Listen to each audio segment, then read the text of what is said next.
ఇది కేవలం సమాచారంగా మాత్రమే భావించండి. వైద్య నిపుణులను సంప్రదించండి. పాపం లేడీస్ ని మాత్రం అంటే మూడ్ స్వింగ్స్ అని అదనేది ఒక లేబులింగ్ వేసేస్తారు. బట్ పురుషుల్లో కూడా ఇలాంటి సిమ్టమ్స్ ఉంటాయి. I think more than females, males have this more symptoms more. Females being more receptive, you can tolerance level మీలో ఎక్కువ ఉంటుంది కాబట్టి they are tolerating men. That is what I feel. Very interesting thing. Andropause actually plan చేయకుండా very very useful topic. Because చాలా మంది పురుషులకి part of life గా తీసుకుని mid life crisis అంటారు, రకరకాల పేర్లు పెట్టేస్తారు దానికి. బట్ మీరు చాలా సైంటిఫిక్ బ్యాకింగ్ ఇచ్చారు దీనికి కాబట్టి అది. అండ్ అలాగే మీరు చెప్పారు సెక్షువల్ హెల్త్లో దాదాపు అన్ని కండిషన్స్ని కరెక్ట్ చేయొచ్చా అండి? లైక్ ఫర్ ఎగ్జాంపుల్ ఇన్ఫర్టిలిటీ అనే ఒక పెద్ద టాపిక్లో ఎంతవరకు కరెక్టబుల్ అది once you know the root cause? Yeah, 90% is a good percentage to talk about. Okay. Like everything falls on as to whether how we are identifying అది ఏంటి అని కనిపెడతాం first. Cause, దానికి కారణం ఏంటి అనేది కనిపెడితే ఆబ్వియస్లీ వీ కెన్ ట్రీట్. ఒక separate entity ఉంది లైక్ ఇడియోపతిక్ ఇన్ఫర్టిలిటీ. అదేంటంటే అన్నీ బాగానే ఉంటాయి, హార్మోన్స్ బాగుంటాయి, స్పర్మ్ కౌంట్ బాగుంటుంది, still they are not able to conceive.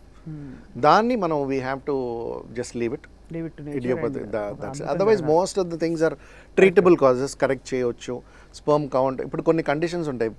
As a child before he becomes adolescent, then coming back to man, 2 టెస్టిస్లు ఎక్కడైతే స్క్రోటంలోకి మనకి చిన్నప్పుడు బేబీగా వూమ్లో ఉన్నప్పుడు కిందకి డిసెంట్ అవుతూ వస్తాయి. Undescended testis is one condition where the testis don't descent, so they're still lying in the abdomen.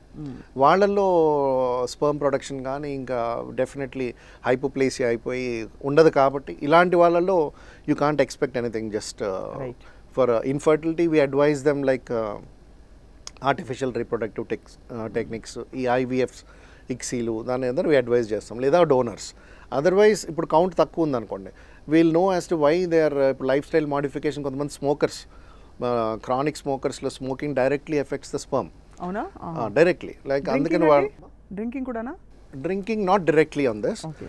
Drinking like you say can affect the erectile dysfunction. ED problem ఇందాక discuss చేసి వచ్చినప్పుడు వాళ్ళల్లో లైఫ్ స్టైల్ అడిగినప్పుడు most of them are they have a habit of taking alcohol on a very regularly basis. So directly that effect CNS. So వాళ్ళలో ఏం చేస్తుందంటే alcohol డిజైర్ని పెంచుతుంది కానీ పర్ఫార్మెన్స్ని తీసేస్తుంది.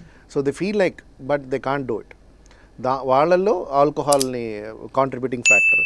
Smoking directly causes damage to sperm morphologically, కాబట్టి we tell them stop smoking. మీరు ఇందాక చెప్పినట్టు lifestyle, if their BMI is more, their obesity is the point in them, వాళ్ళలో we ask them to go and come back with reduced weight.